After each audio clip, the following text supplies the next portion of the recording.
Joining us now is Ruth Ben-Ghiat, professor of history at New York University and author of the book Strong Men, Mussolini to the President. Professor, I appreciate you being with us. What Bill Maher is describing is what he calls a slow-motion coup, where Trump loyalists are taking over secretaries of state's offices, or very well will in the next election. Republicans could take over the Congress with Kevin McCarthy and Steve Scalise running the show. The things that kept Donald Trump from succeeding in his coup attempt won't be there in 2024. That's right. And what Maher said is very plausible because all the way that Trump has already acted is straight out of the authoritarian playbook. And if we look at what he did between November and January, this was all a trial run. So he tried to get a military intervention, but that didn't work because General Milley wouldn't go along. He tried to do what autocrats already do in Turkey and Hungary and Russia, which was to fix the election machinery, right? And we're in the middle of an onslaught at a massive scale to neutralize our entire election apparatus. Because today you don't suspend elections, except in maybe communist dictatorships. Today you hold them, but you make sure the results are what you need them to be. And that didn't work either because over 60 judges wouldn't go along. And those are our heroes. We need to thank those judges. So what was left was violence, and that was January 6th.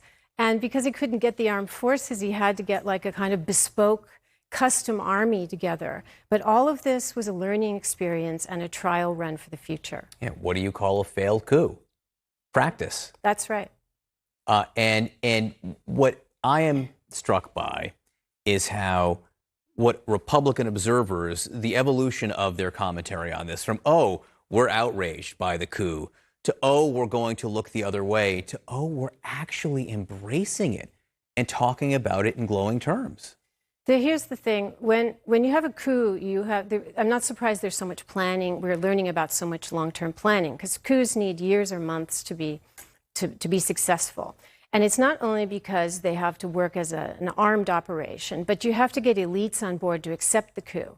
And this is very interesting what happened in America because the coup failed, right? It didn't work. But it was accepted by the GOP, and because of disinformation, where it's unbelievable that Trump got, tens of millions of people to believe he won the election. So the coup, all the things of, violence and electoral trickery and intimidating voters, all of this has been absorbed into the DNA of the party and the Republican base.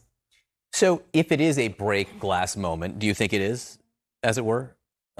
Yeah. So who needs to break the glass? Who needs to take action right now, and what is that action?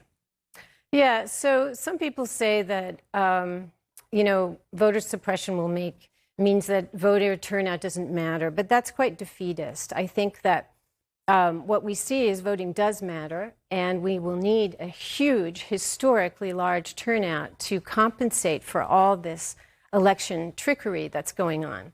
We're in the middle of a massive assault on our entire election apparatus, from purging poll workers, expanding the powers of poll workers, making voting more threatening as well as harder, purging election officials.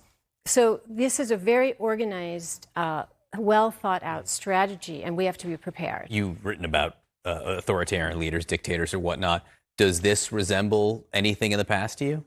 It does. And what we live through already is the full menu of disinformation, violence, corruption, because getting people to all agree, because for every person in the Trump base who may really think that Trump won the election, the GOP lawmakers know better. So that's a form of corruption.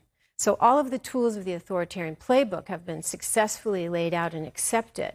And this is setting up for the future. So the message is not only it can happen here, but the foundations for it happening are being laid now every day. It's no longer, it can happen here. It is happening. Yes. It's going on all around us.